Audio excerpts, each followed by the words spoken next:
I'm Taylor. And I'm Natalia. And this is All Things Real Estate.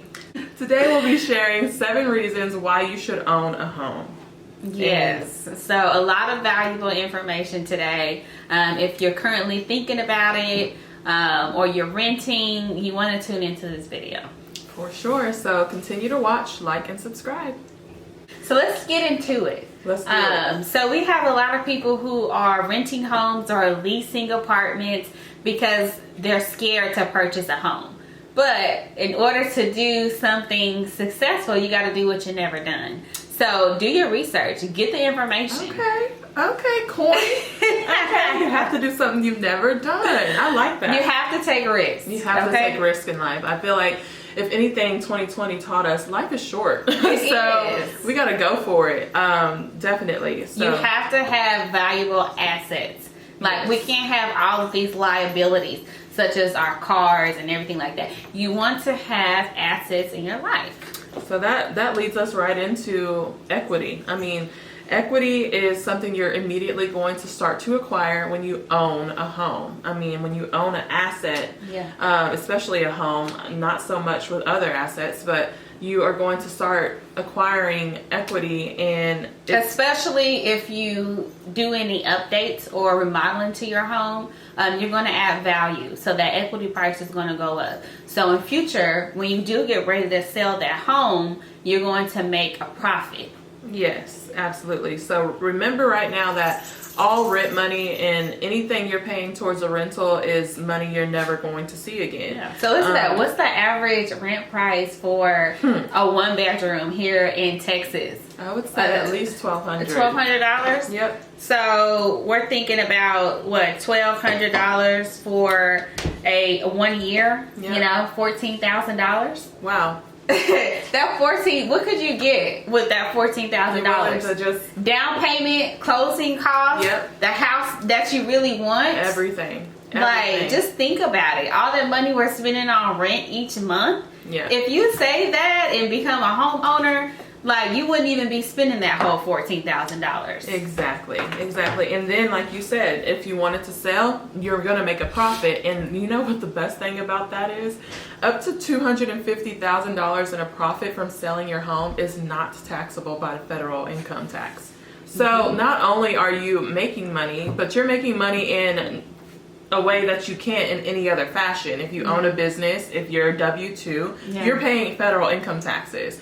With this process, you wouldn't be. So, and that's, you know, if you were to make that your primary residence for 2 years at least, and then sell, that's when you get this advantage. Not if you're, you know, trying to flip homes and investment properties. Yeah. So let's be clear about that. Yeah. But it is definitely an advantage that not a lot of people know about, and other tax advantages as well come with it. Exactly, such as the homestead tax exemption. Yeah. Each person will qualify for this the following year that they own their house. So there are a lot of other advantages that you could have as a homeowner as well. Your CPA should be able to break that down for you just to make sure you're getting all the benefits that you're owed. Absolutely. And that just takes into consideration the interest paid on your mortgage and those advantages of exempting that from your income tax. And as we mentioned in our previous video, interest rates are at an all-time low right now. So it is a good time to buy. So not to mention, you know, the $1,000 or $1,200 of what you're paying right now for your rent amount. Did you know that that could absolutely be how much you pay in your monthly mortgage? Of course, depending on purchase price. But with the interest rates at an all-time low right now, it will lower your monthly mortgage. Exactly. So now is the time to do that. Now is the time, and that's why you need people like us who know what they're doing, and our preferred lenders who know what they're doing to set you up for success. Exactly. So let's recap. We're halfway through. We've went over a little bit about tax benefits, equity, savings, and profits that come with owning a home. And next, it sort of leads into appreciation. So appreciation and equity are sort of like hand in hand. Right. And I have a stat here that I wanted to really just read verbatim because it was great to hear from the National Association of Realtors, who always, you know, records these things so we can learn from we know history repeats itself. Yeah. So they always record all these stats for us. So on average, the existing home sale prices have increased on average 5.2% each year from 1972 through 2014. And since then, even though the recent housing crisis has caused some into question over the long-term value of real estate, we haven't crashed. I mean, the crash that happened previously was something completely different. A lot of people get people that were not qualified. People get this purchasing confused. homes. It was not the housing market necessarily that crashed. It was more so on the mortgage and lending side that crashed. Absolutely. So people get that confused. There's no issue with owning a home. There's not, in the long-term aspect, anything that would make your appreciation completely go down unless you weren't taking care of this home, unless there was some national disaster, those type of things. Yeah. And so even in the most 10 recent years, values are still going up about 7% per year. So that's crazy when you think about it. I mean, especially in a popping area like we're in North Dallas, both of us live in this area. Yeah. It's just expanding at a large rate. Exactly. I mean, PGA headquarters are scheduled to start building here. All the homes around that area are skyrocketing in their equity. So not only is this a stable environment for you and your children or your family, but it's also a great investment that you can make for that longevity of your family's finances. Yeah, and then the last thing that brings us to a point is predictability. Your mortgage, unless you have adjustable rate mortgage, most people have a fixed term, 30-year or 15-year. It's going to stay consistently the same every month.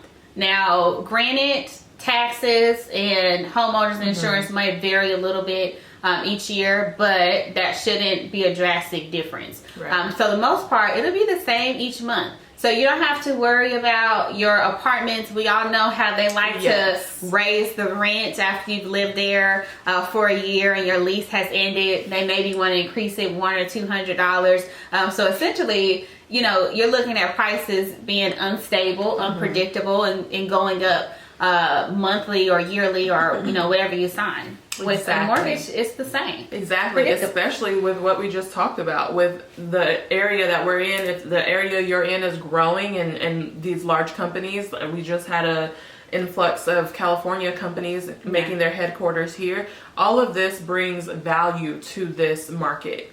And if you're in a rent situation in a house or single family home that you may be renting, or even apartments, they can choose to raise your rent. And so this is a way to limit that predictability and to be able to plan into your future. Yeah, so I think the best thing about home ownership is the freedom. I don't know about you, but I'm a freak for decorating and renovating and just putting my personal touch on my home to make it feel like home. Exactly. So, that's limited when you're renting. You have to get landlord approval, and most of the times they don't want you to mess up anything, so they're going to say no. Exactly. So have freedom of choice. Do what you want with your home. Decorate it the way you want to. Paint whatever walls you want to paint. Hang up pictures without having to worry about the landlord saying something about it. So freedom for you and your family, just to make a house a home. And so we definitely are here to advise you on how you can do that, and I hope these benefits are something you're interested in. I think it's beneficial for everyone out there, and we're more than happy to help you with that. So let's run through the list again. So we went through our tax benefits, our appreciation, our equity, savings and predictability, freedom and stability. Stability we mentioned in briefly, but I think it's really pivotal, especially for someone like me. I grew up in a single mother household. We had to move a lot. We had to find things that worked for us and our budget. Not to mention all the money that goes into moving. Hiring movers, packing everything, buying all of these boxes. Because we moved so much when I was a kid, I literally hate moving in my adult life. I hate it. I won't do it. I hire it out. But it was a lot as a kid to take in. Oh, we have to move again. Oh, the job transferred you here. Or, we had to do what we had to do. But I see such value now in my adulthood of what a stable environment would be for my kids. Yeah. And so I think we shouldn't discount how important that is into raising your children and having them have long-lasting relationships in their community. Yeah. Well, I hope you guys enjoyed this segment. Stay tuned for the next one. Absolutely. Don't forget to like and subscribe. Follow us on our social media for other tips and tricks.